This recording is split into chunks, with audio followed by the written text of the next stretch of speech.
Greetings, it is me Zilch, and in this video, we are gonna talk about the fight between the three strongest sorcerers in the Sendai Colony of Jujutsu Kaisen universe. It is a fight between Yuta Okkutsu, Ishigori, and Uru.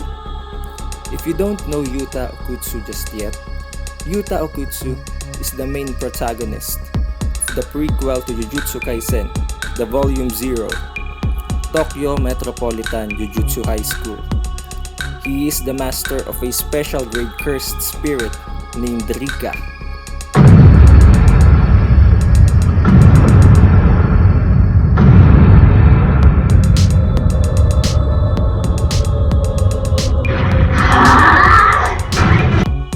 Rika was once deemed as the Queen of Curses, who has a massive amount of cursed energy pool that even surpassed that of Gojo Satoru's, and has proved to be monstrous when combined with Yuta Okkutsu's curse technique, which is mimicry, that allows him to copy any other Jujutsu sorcerer's curse technique within some certain conditions, which we will tackle later on. One of the curse techniques that Yuta Okkutsu has copied before is Inumaki's cursed speech.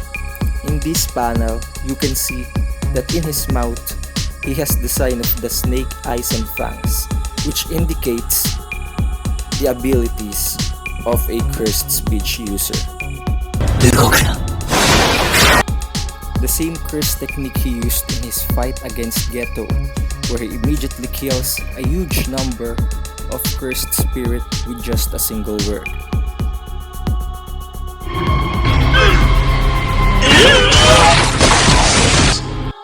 As for the other two individuals who entered the Battle Royale with Yuta Okkutsu, they are Ryu Ishigori and Takako Uru.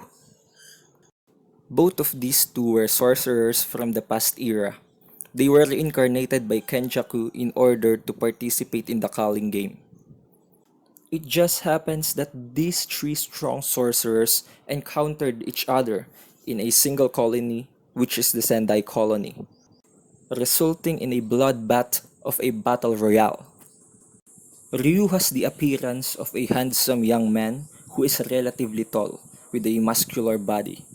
He has a well-defined jawline with sleek cheekbones with soft eyes and thin eyebrows. Ryu has a black hair and proudly sports a vintage pompadour hairstyle, directly connected to his curse technique. He is also the sorcerer with the highest amount of cursed energy output in the whole history of sorcerers in the Jujutsu Kaisen universe. He greatly resembles Josuke Higashita from JoJo's Bizarre Adventure Diamond is Unbreakable. By the way, JoJo's Bizarre Adventures is a great series. It is a masterpiece. Be sure to check that out. Meanwhile, Takako Uro is an aggressive, prideful sorcerer who wants to take advantage of her second life. She had regrets in her first life and would do anything to retain her new flesh, including spending time killing others in the Culling Game. She takes her new chance at life very seriously and is willing to fight anyone to gain as many points as possible for the game. Takako Uro is a woman with fit build, lightly tanned skin and long pink hair. Honestly, Takako Uro is very hot, with little to no clothes at all. Thank God that Yuta Okkutsu isn't into women and isn't a simp, because if he is, then he would be beaten into a pulp.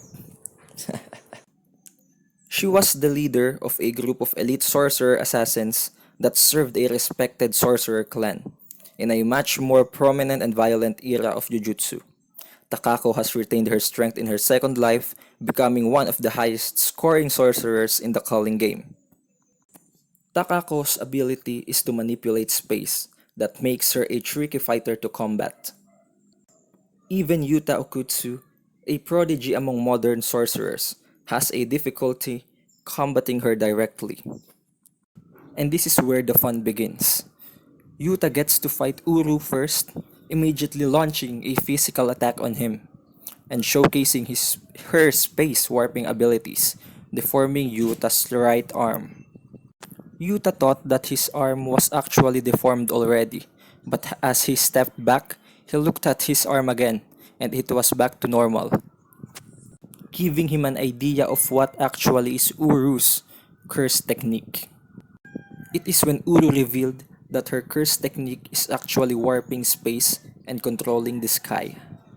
As she was explaining her curse technique, Ishigori immediately launches a full-scale granite blast on them, scorching the battlefield. Yuta and Uru realizes the threat of a third enemy, therefore turning the battle into a three-way battle royale. Seeing that the enemy can use a long-range wide-scale attack, Yuta immediately rushes to the enemy in order to engage in a close combat.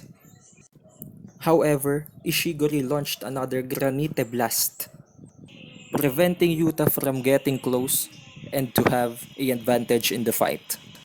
With the movement of the cursed energy projectiles, we can assume that Ishigori can actually control the movement of the cursed energy projectiles at will, or maybe the cursed energy projectiles are homing into their target enemies.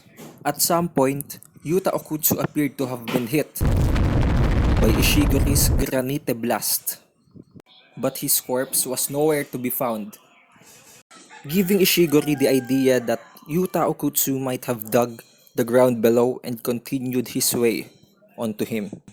They then engaged in a vicious close combat battle, but Ishigori remained calm and composed and talked to Yuta as if Yuta was just a food to satisfy his cravings for battle. Then Ishigori immediately launches a consecutive relentless attack onto Yuta. Then he realized that Yuta is actually a strong sorcerer, a individual he has waited all his life to be able to satisfy his cravings for battle. Then Ishigori said, "What's there to be unsatisfied with?" He might have said that because maybe in his era, he might haven't fought anyone strong enough to entertain him at all.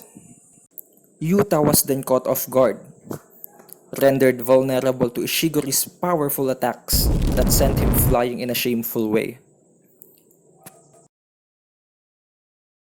As Yuta flew away, Ishigori immediately followed up with another granite blast, but Yuta was able to deflect it barehandedly, surprising Ishigori as Yuta immediately launched a close quarters vicious attack on him. Ishigori was thrilled and was urged to ask Yuta, "Are you my dessert? Okkutsu!" Yuta was overwhelmed by Ishigori's power and was sent flying yet again. But Uru seemed to have recovered already, launching her thin ice missile onto Okkutsu. Ishigori was enraged because of her interference into their great battle. He then launched Granite Blast onto Uru, but Uru deflected it with ease by her space warping abilities and launched it back into him.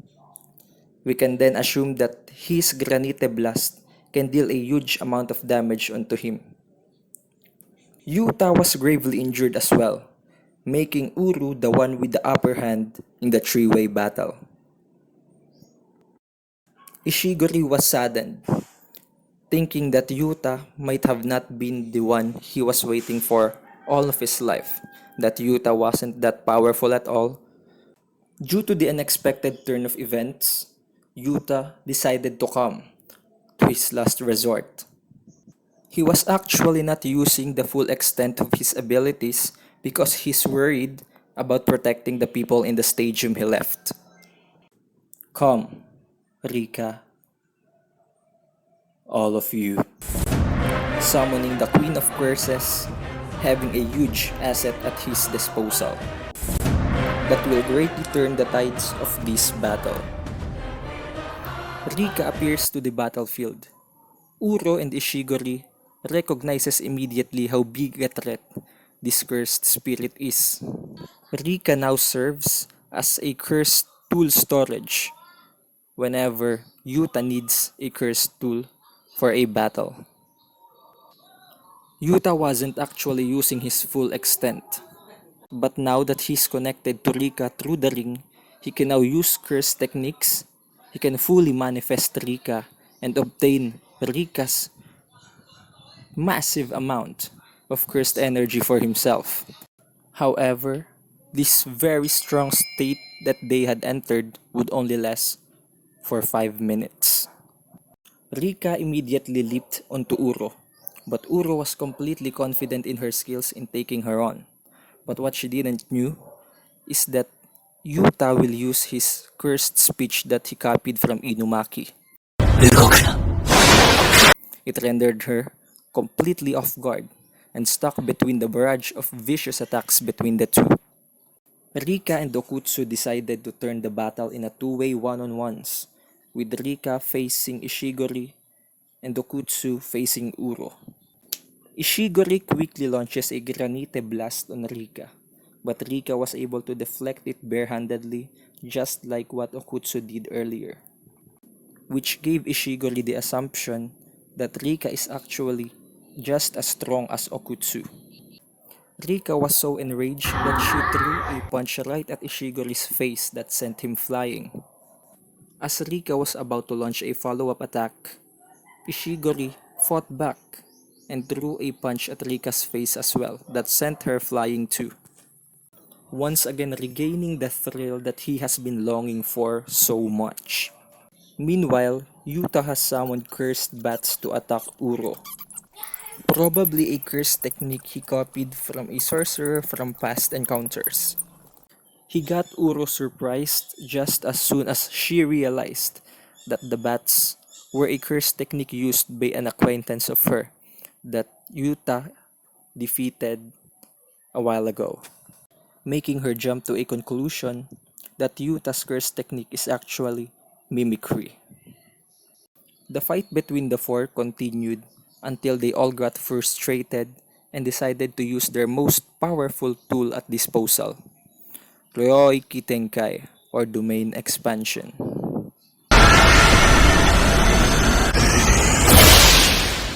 Yuta, Ishigori, and Uro continued on executing their domain. All of them planned on doing the same thing, which is ending the battle once and for all as soon as possible. Rika gazes upon them as the barrier starts to build up. She wasn't able to come close because of the attack that sent her flying away, did by Ishigori. But the will left upon her by the original Rika did not let it be. She reached a new state, breaking her limits and making up a new form. At this complicated moment, Kuroroushi showed up once more, keeping Rika distracted with the strengthened cockroaches.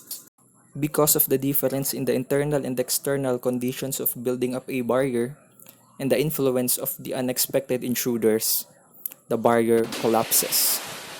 Yuta did not overlook the slightest distraction of Uro and immediately kicked him at the back.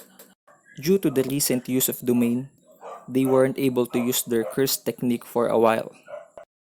Kuroroushi did not waste this chance and immediately attacked Uro, which caused Uro's arm to fall off. The arm then gotten close to Rika and Rika ate it. It was at this moment that Ishigori said something so serious. "That's enough, Uro. You haven't been invited to the meal." Implying that Uro isn't strong enough to be invited in the final fight between the strongest sorcerers. And because Ishigori's curse technique is cursed energy release, it wasn't difficult for him to release a cursed energy attack, launching a full power granite blast on Uro, which Uro swallowed whole and head on, knocking her out completely out of the fight. While Yuta walks proudly as he exorcises Kuroroushi with a single touch, confidently walking towards Ishigori in a JoJo reference manner, making way for the final battle between Yuta Okkutsu and Ryu Ishigori. Ishigori perceives this battle as his final dessert he's been waiting for all his life. This guy's imagination is really out of this world, but despite that, he has portrayed a great character throughout the chapters. Yuta Okkutsu proceeds to a stance which greatly resembles that of Gojo Satoru's whenever he uses purple. And as we can see from the panel, Yuta Okkutsu's cursed energy is colored purple as well. He's planning to accumulate as many amount of cursed energy and release it at once against Ishigori. Although he's already aware that he will never be a match with that of Ishigori's, since Ishigori is the man with the highest cursed energy output in all of Jujutsu Kaisen. However, when he catched a quick glimpse of his eyes, he saw the genuine look at Ishigori's face, making him go even all out. I know what you guys are thinking, but this is not being sus. Ishigori is just having the fight of his life, and Yuta respects him enough to answer back. They release their cursed energy at once, but as expected, Yuta Okkutsu's cursed energy release was a lot more inferior than Ishigori's. Rika immediately launched another cursed energy release, while Yuta moves from another side to create a two-way attack. Ishigori was surprised that Rika was able to release her own cursed energy release, but it was already a given since Rika is a special grade cursed spirit with cunning versatility. But Ishigori was able to deflect it barehandedly as well, boasting that whatever Yuta and Rika can do, he can too.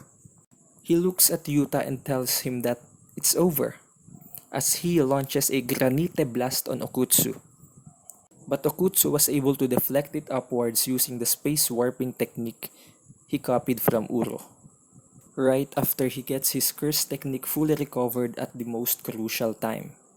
It was then when Ishigori realized that Yuta's curse technique is mimicry, which made him think what possible condition might have enabled Yuta Okkutsu to use Uro's curse technique. But Yuta did not miss this chance, and launched a thin ice missile right away. The attack appeared to have dealt a huge amount of damage to the vulnerable Ishigori. It even looked a lot like a black flash, but with light instead.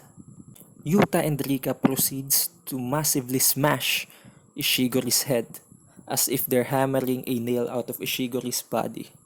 Ishigori's face now appears to be smoldered as he receives multiple fatal attacks at once. But the 5 minutes of full manifestation has now ended, and Ishigori now fights back with a smile on his face. Rika received the attack head on. The attack was so powerful that even a fully manifested Rika wasn't able to deal with the damage. The fight continues with Yuta and Ishigori engaging in a close quarters combat. As funny as it is, but this asshole still thinks of Yuta as if he's just a food to satisfy his cravings for battle. Yuta grabbed Ishigori so hard that it made Ishigori think what Yuta is planning to do. Yuta made him immobile and pinned him at where they are standing. Then boom! A massive attack from above has hit Ishigori right in the head. Ishigori is now covered in wounds and is most likely not going to be able to continue the fight. He then realizes that the attack that just hit him was his own Granite Blast that was deflected upwards by Yuta Okkutsu earlier in the battle. This just proves just how much fighting IQ Yuta Okkutsu has up his sleeve. While lying on the ground, Ishigori says to Yuta Okkutsu, "Thank you, I'm full now," therefore conceding his defeat and accepting Yuta Okkutsu as a more powerful individual that has fulfilled his desire for 400 years, making him taste the dessert he's longing for all of his life. And that concludes the Battle Royale, with our boy Okkutsu having a gracious victory. We can now proceed to the in-depth review and commentary about the chapters involved in the whole Battle Royale arc.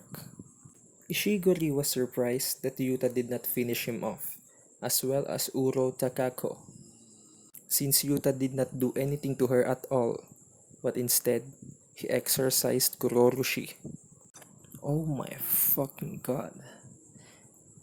Takako Uro really is fucking hot, even when she's knocked out. At this point, I just wish that Uro Takako had won instead of Yuta Okkutsu. Then these two assholes begins to become friendly with each other, while tripping on our girl Uro Takako. Yuta then asks Ishigori for his points, and we can assume that Ishigori gave him the points since the Kogani has showed up. This evil-looking flying cursed spirit with heart-shaped eyes that was given to every player of the Culling game, which purpose is to provide information on players about what's taking place inside their colonies. After receiving the points, Yuta Okkutsu heads back to his friends as he reaches his goal of 200 points, in order to create a rule that will help them find the angel that will help Gojo Satoru escape in the prison realm. Since the angel's curse technique is terminating all other techniques. Now maybe you're thinking how Yuta Okkutsu was able to use Uro's curse technique. Judging from Ishigori's intuition, Yuta Okkutsu's mimicry might have a condition of having to eat a part of the body of a sorcerer he's going to copy a curse technique at. But we had already seen him use Inumaki's cursed speech, whom he surely would never harm.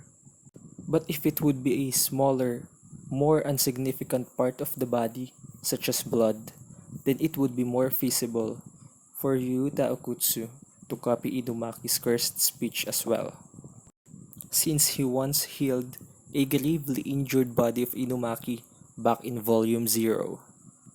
Then there's this shitty cockroach, which is actually a special grade cursed spirit. But we didn't give it much of a recognition since it was defeated by Yuta Okkutsu before the three-way Battle Royale battle even began. But it seems like some fucking cockroaches was able to survive Yuta Okkutsu, and within a short span of time it was able to increase in numbers with the help of cursed energy. Hence its appearance in the latter part of the battle. Then we've got this old man Dhruv, the one Yuta Okkutsu copied his cursed bats earlier on. Our old man Dhruv was downplayed so bad that he was killed by Yuta Okkutsu with little to no effort at all. Like, man, Gege Akutami, how could you do this to a special grade sorcerer? Then we've got this guy, Ryu Ishigori yet again. We've mentioned earlier on the video before that his pompadour was greatly connected to his curse technique. His hair greatly resembles that of a canyon, while his curse technique is a powerful release of cursed energy called Granite Blast. Like bro, this guy would be a total comedian if it weren't for his strength. And that's it for the review for the Battle Royale that took place in the Sendai Colony. Be sure to leave a like and subscribe so that you get updated whenever I release a review of a latest manga chapter release of the most anticipated anime of the season. By the way, this is Zilch, and see you in the next reviews.